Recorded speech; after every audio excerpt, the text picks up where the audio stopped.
أعوذ بالله من الشيطان الرجيم. بسم الله الرحمن الرحيم. الرحمن علم القرآن خلق الإنسان علمه البيان. الشمس والقمر بحسبان والنجم والشجر يسجدان والسماء رفعها ووضع الميزان ألا تطغوا في الميزان وأقيموا الوزن بالقسط ولا تخسروا الميزان والأرض وضعها للأنام فيها فاكهة والنخل ذات الأكمام والحب ذو العصف والريحان فبأي آلاء ربكما تكذبان خلق الإنسان من صلصال كالفخار وخلق الجان من مارج من نار فبأي آلاء ربكما تكذبان رب المشرقين ورب المغربين فبأي آلاء ربكما تكذبان مرج البحرين يلتقيان بينهما برزخ لا يبغيان فبأي آلاء ربكما تكذبان يخرج منهما اللؤلؤ والمرجان فبأي آلاء ربكما تكذبان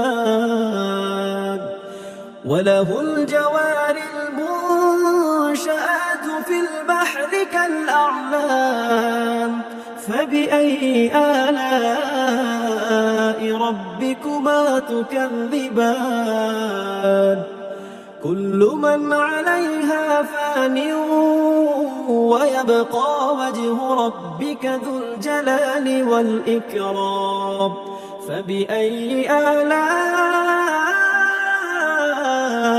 ربكما تكذبان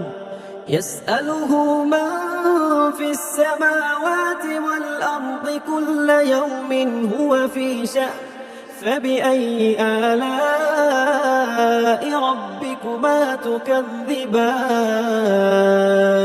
سنفرغ لكم أيها الثقلان فبأي آلاء ربكما تكذبان يا معشر الجن والإنس إن استطعتم أن تنفذوا من أقطار السماوات والأرض فانفذوا لا تنفذون إلا بسلطان فبأي آلاء ربكما تكذبان يرسل عليكما شواظ من نار ونحاس فلا تنتصران فبأي آلاء ربكما تكذبان فإذا انشقت السماء فكانت وردة كالدهان فبأي آلاء ربكما تكذبان فيومئذ لا يسأل عن ذنبه إنس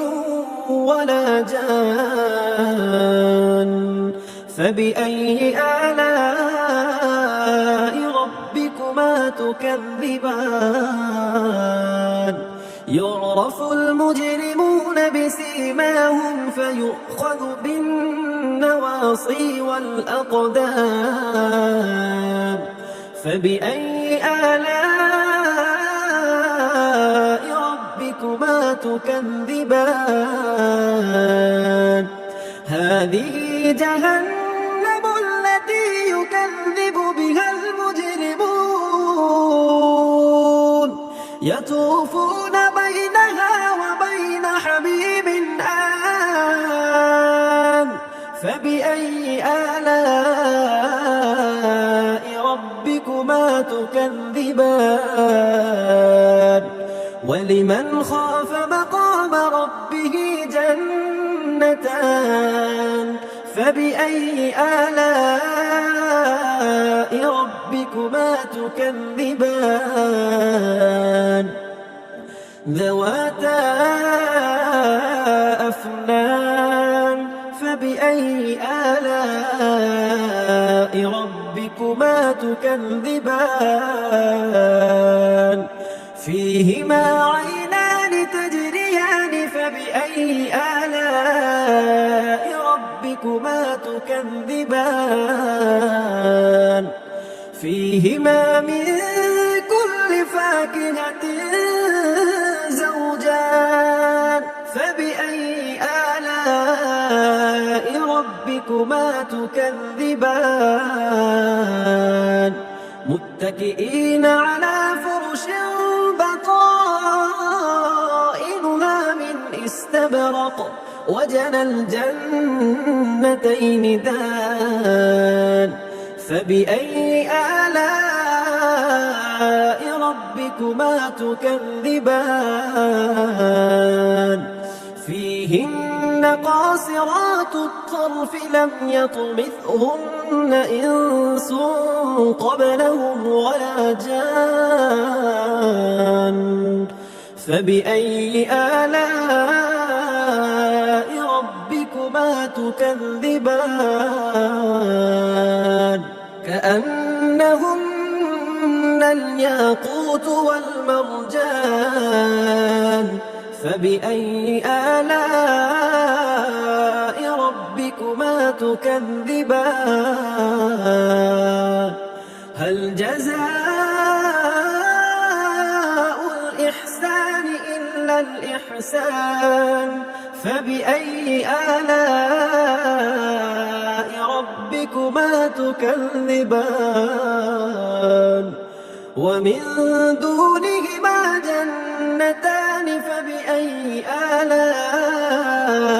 ربكما تكذبان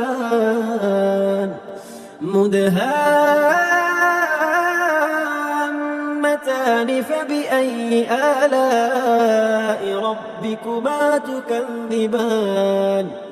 فيهما عينان نضاختان فبأي آلاء ربكما تكذبان فيهما فاكهة ونخل ورمان فبأي آلاء ربكما تكذبان فيهن خيرات حسان فبأي آلاء ربكما تكذبان حور مقصورات في الخيام فبأي آلاء ربكما تكذبان لم يطمثهن إنس قبلهم ولا جان فبأي آلاء